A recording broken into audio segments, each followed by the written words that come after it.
I am literally going back and forth between I'm grounded, I am one, and like I will cut you.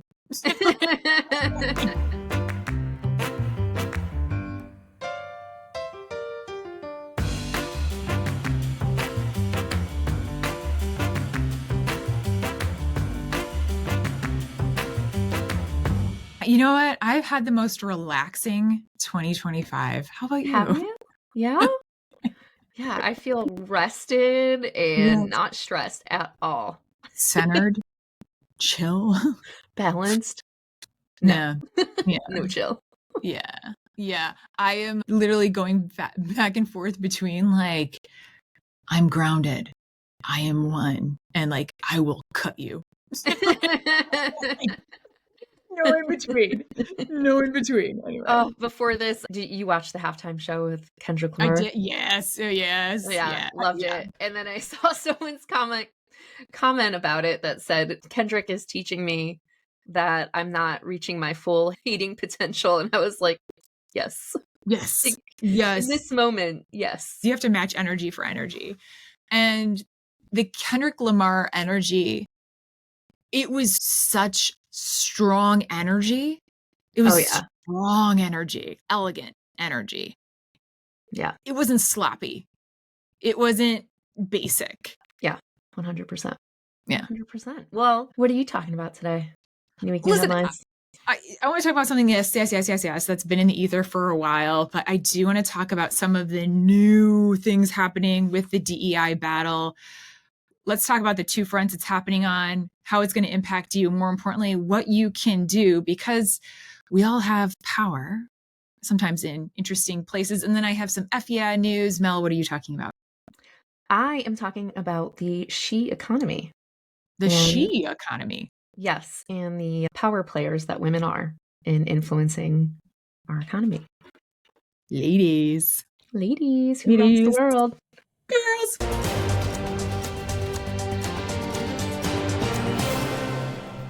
So DEI.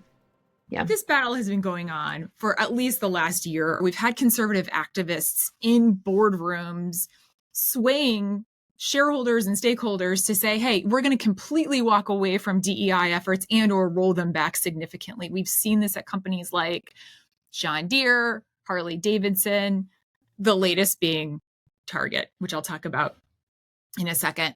It's ramping up full steam ever since the Trump administration came into bear. There's two things happening. One is now you have government and legal pressure from Pam Bondi, who's the Attorney General, and the Department of Justice. And they're investigating companies for potential reverse discrimination claims, which could lead to criminal probes and or lawsuits. Now, there are many attorneys that are on record saying they don't even think that the DOJ can even do this, but the threats are out there. Have you seen this? I have, yeah. Yeah. Yeah. Even though it might not be something that they can legally enforce, we're already seeing organizations using that as an opportunity to walk away from some of their DEI efforts.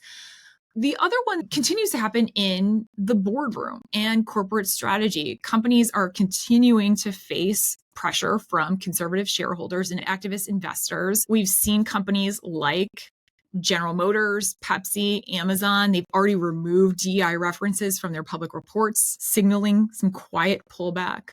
On the docket this week in some of the S&P, we've got companies like Apple, Coca-Cola, IBM, Berkshire Hathaway.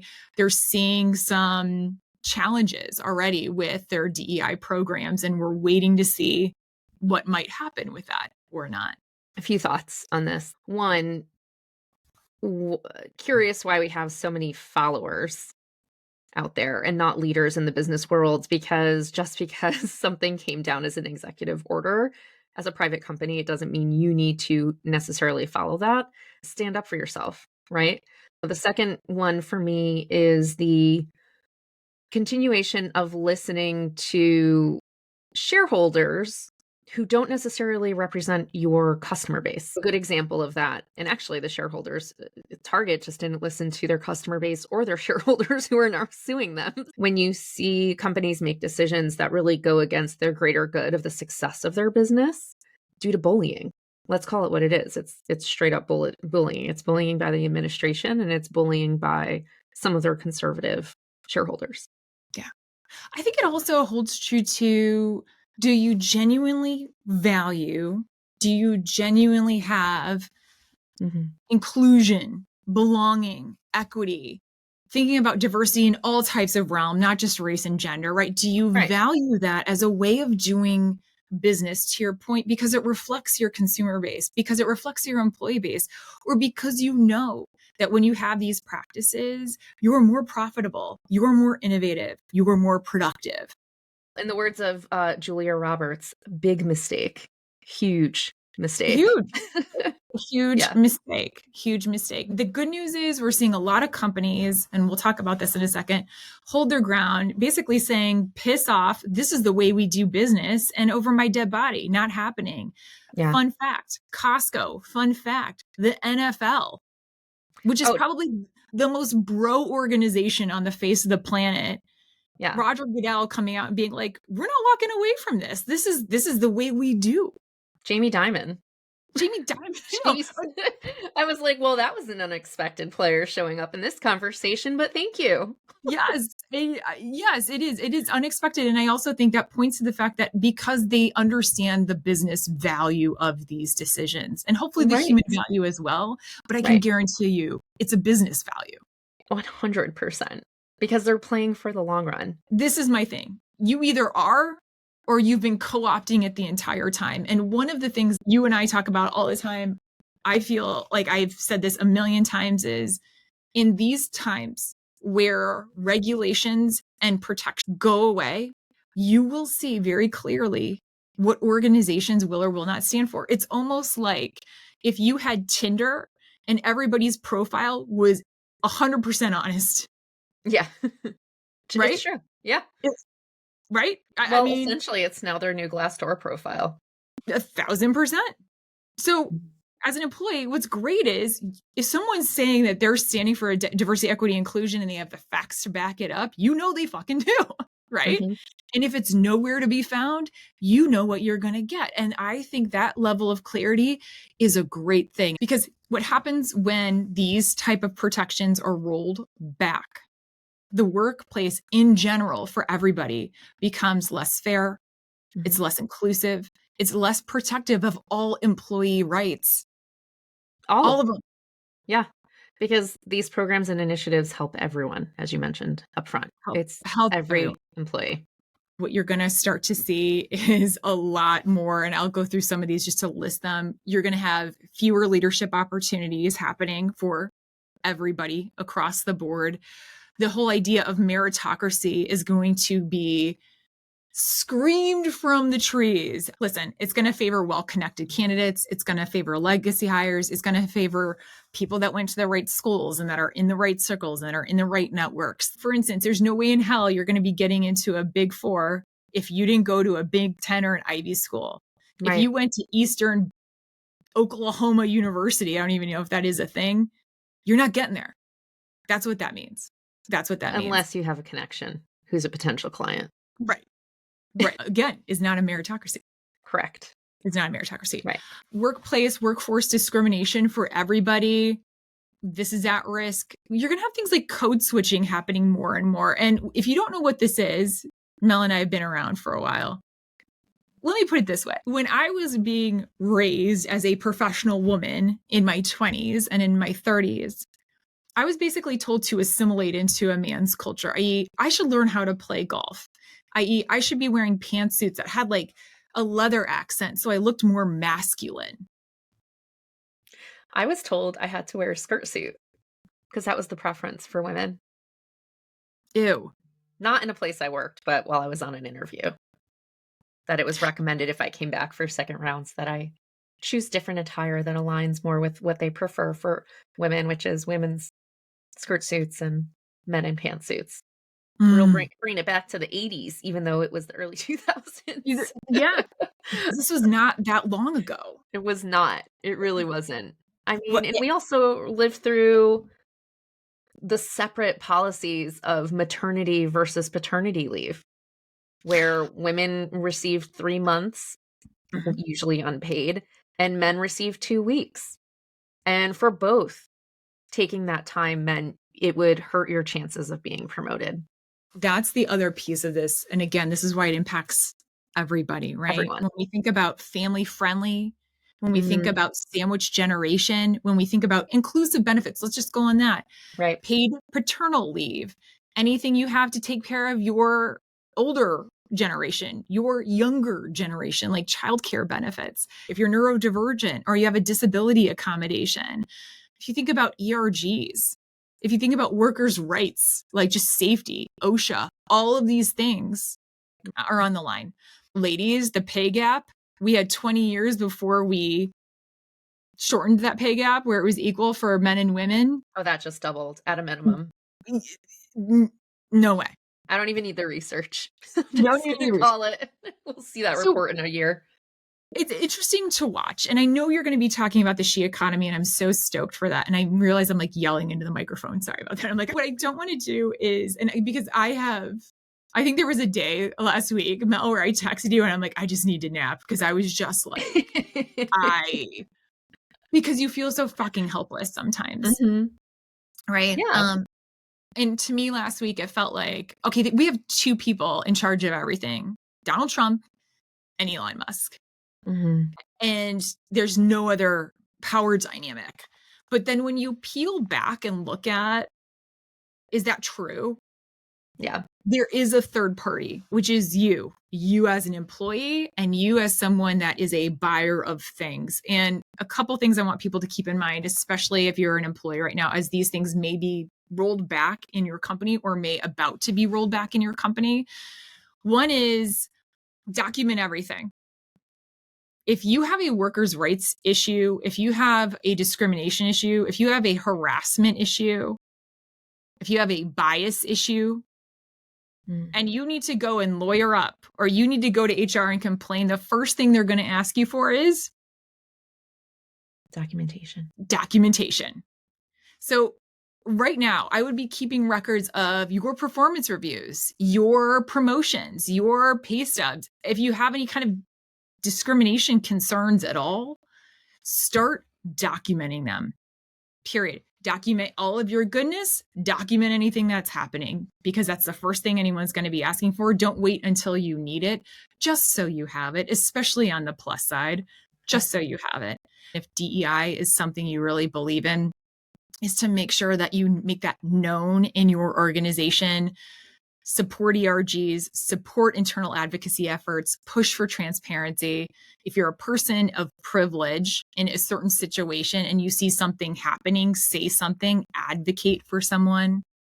I can't say that enough because we're already hearing and seeing things happening in the workplace. Don't be silent.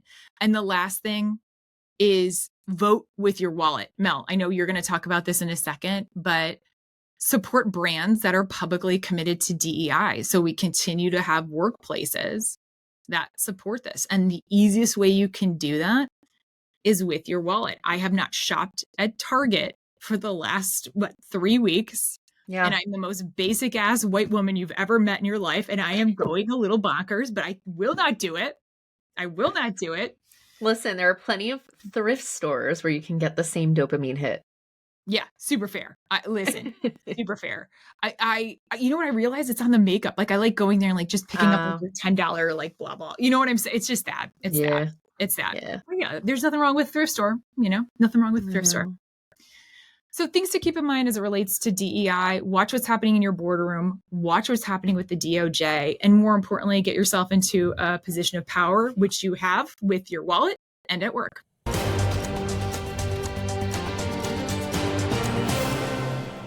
There was an article that came out from Bank of America report recently that noted that women are officially the economy's power players and that we're outpacing men in income and spending growth. And one of the questions I have out there is, are women the key to the next economic boom? I think yes, because we've officially entered the she economy. Have you heard of it? I haven't, but I'm very, very curious. Girl power. Okay, here are the 5 things you need to know about this. One, this projection about women really being the leaders in our economic growth, not just in the US, but globally. It started back in 2019 with a McKinsey report called She Economy.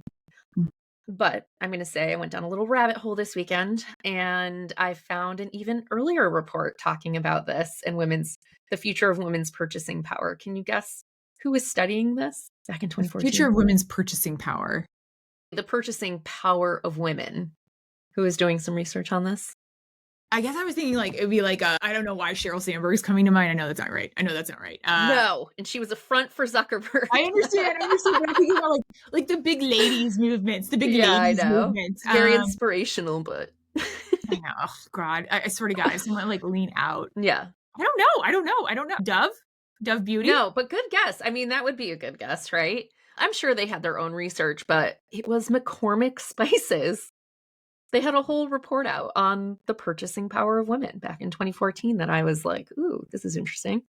But a lot's changed since 2014 and a lot's changed since 2019 when McKinsey started to highlight this. And then I went even deeper because I noticed that Nationwide put out a report to financial advisors in, I think, 2023 about why you're going to need to start adjusting for your future core clientele, which are women.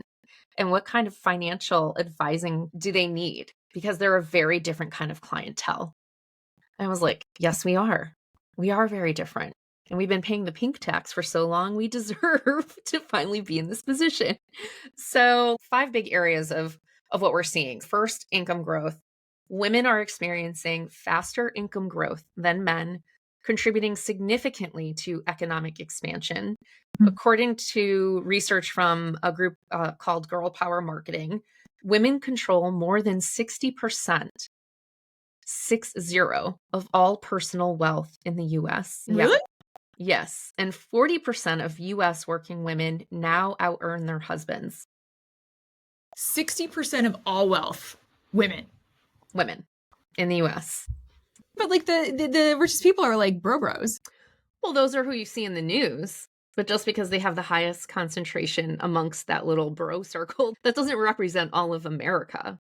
So when you think of the collective power of women's spending power, yeah, we have it. 60. Power in numbers, ladies. It's not even like a slight majority. I feel very It's a majority. Yeah. Yeah. Power in numbers. Spending power has increased. With increased earnings, women's spending has surged, making them pivotal consumers in the market.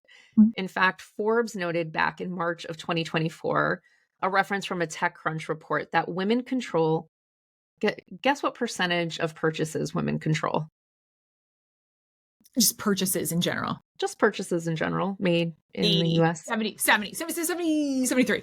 Well, you're much closer the first time. 85%. 85% of purchases across various categories in the US alone. So not even globally. We control the global economy as well, by the way. Additionally, women are projected to control 75% of discretionary spending by 2028. Yeah, that's not too far. I wonder why all our rights are looking to be dismantled. My tinfoil hat, don't mind me, guys. All right, TechCrunch has called it the unlocking of the $1 trillion female economy. And the Girl Power report notes that women are the primary decision makers for things like new homes, personal computers, vacations, healthcare, new cars, where we put our bank accounts, food, and pharmaceuticals. We are the primary consumers for those big things in every household. That resonates with me. Does that resonate with you? Yes. I literally, I'm just going through the roster of like what I buy versus what my husband buys. Yeah. And it's, absolutely. Like who does the research, who does the decision making. Robbie jokes all the time that I'm the decisive one. Nope, we're taking that. Like he'll do the research and I'm like, no, it's this. We're good. You get over that 60% of the wealth and then 85% of the purchasing, like 85%. Yeah. Well, women carry the load. There's so, when you break, I mean, I could probably write a thesis on this, like a whole, but like we carry the mental load for households. The majority of women are carrying that load. They are making all of these decisions every single day, small, minor decisions. And not to say men don't make these decisions for themselves, But oftentimes this is the work deferred to women. And so we are leading in the spending power. And an interesting point from this Girl Power report was, although we make 85% of these major purchases, 91% of women feel that advertisers don't understand them at all because they market to men. 50% of products that are marketed to men are actually purchased by women. This is absolutely true. If you want a great example of this, look at the Old Spice campaign. Mm-hmm. Because Old Spice, before it was a funny commercial ad with that really hot guy that's on the horse and all this good jazz, 10 years ago, Old Spice was just like an old man. Grandpas. Old man brand. They realized that women were the ones buying deodorant, buying aftershave for all of their husbands. And so what did they do? They put a super hot guy in the commercial. And what happened? Yeah, smart. Yeah, Smart. Their sales went up. Yep. They understood their customer. There you go. All right. The third thing, educational attainment. More women are attaining higher education levels, equipping them for diverse roles across multiple industries. More women are getting advanced degrees than men. Makes sense. Labor force participation is the fourth item. There's been a notable rise in women's participation in the workforce, enhancing overall economic productivity. One area of growth is launching startups. Women are becoming bigger players in the startup space, even though they're not funded as often as men. No, Venture capital firms don't give them any money. Yeah. But what the report noted is women actually will launch their startup with less capital, and they're more conservative borrowers than men, according to Forbes. And they contribute more than 37% of global GDP today, and that's expected to grow. And then according to that TechCrunch article from 2023, women make up roughly half of the US working population. And when they adjust that for self-employment, women are the workforce majority. And according to the Bank of America report, which just came out a few weeks ago, women's employment growth has been greater than the average for the past 2 years, outpacing the national average. Last, I'm going to cover entrepreneurship. So women are increasingly leading businesses, driving innovation, job creation. That Girl Power report noted that 1 out of every 11 American women owns a business. Look at us. We do too. Yeah. Hey. According to a CNN article in 2024, after the pandemic, there was a massive surge in women entrepreneurship, and women have formed new businesses at rates that outpace the market and in traditionally male-dominated industries like construction and manufacturing. In 2023, 49% of new business owners were women versus 45% being men. And to put that in perspective for you, back in 2019, that number for women was something like 29%. So it's almost doubled. This is what happens when you fund women. It helps us all. And we do something about it. A 20% jump in 4 years is insane. And what happened there, though, I'm sure for a lot of people, was pandemic money, right? Flowing in potentially, or investment flowing in. And what do women do? They start something, they build something, they produce something. And by the way, that ends up being real money. Yeah. Real money.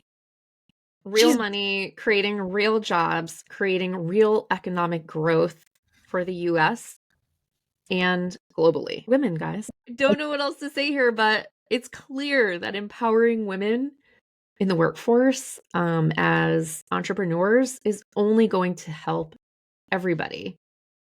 I'm going to leave you with a quote from Fortune. It really resonated with me, and I hope it resonates with others. But going back to your power of the wallet, listen, the majority of Fortune 500 companies are led by men, but it's women that can make or break those companies.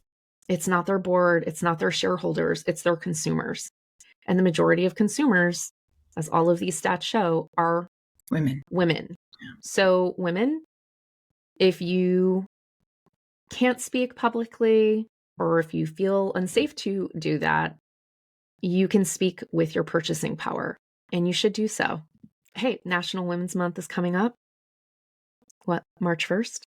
Maybe that's the day of only spending in places that support women. I'm just going to call it now. Okay, as Fortune notes, if you're looking for someone to thank for the economy's resilience at the moment, women might be a good place to start. That's my soapbox. 85% purchasing power. 85%. Can we do some FEI news? I think we have. Yeah, let's cover some FEI news. Let's end on a positive. Listen, it's the Mr. Rogers thing, right? Look for the helpers. When you're feeling like, oh my God, look for the helpers. There are always helpers, right? And even better, be a helper with your purchasing power. And so if you're wondering about US companies that are upholding strong commitments to diversity, equity, and inclusion, here they are. I'm going to list some. Mel, you're going to list some. Some of these we're watching just because it changes every day, folks. As of now, Monday, February 10th at 12:19 p.m. Pacific Standard Time, these are the companies that are. So it's Apple, Costco. Goddamn, I love Costco. Elf Beauty, Goldman Sachs, JP Morgan Chase, Jamie Dimon. Yeah. Oh, love that. Loved his comeback for that. Yeah, didn't see that coming. Microsoft, Salesforce, Patagonia, Nice Fleece, Ben & Jerry's, Nike, my alma mater, just do it. Intel, LinkedIn, Unilever, Johnson & Johnson, and just in time for the football, the NFL. I love it. I love it. I'll add to that. Pinterest was on that list. Very nice. Love Pinterest. NASDAQ was on there. Oh. Delta was on that list too. And Cisco. Very nice. Love to see it. I love to see it too. I hope they stand their ground in supporting it because we need companies that are going to be leaders in this space to push back and reinforce the value. I'm still upset about Target. Womp womp, I guess, you know, like.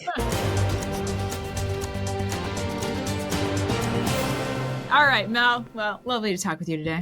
Lovely to talk to you too, friend. Listen, this episode was produced, edited, and all things by us, myself and Francesca. Our music is by Pink Zebra. And we love that you join the conversation with us every single week. Please follow us on all the socials. Join our community on LinkedIn. We're on Instagram. You can find us on TikTok and on YouTube. And if you like what our content is, please like and subscribe and share with 5 friends because it takes 5 minutes. And we'd be really appreciative if you did that. All right. Be well, friends. Take care. Bye.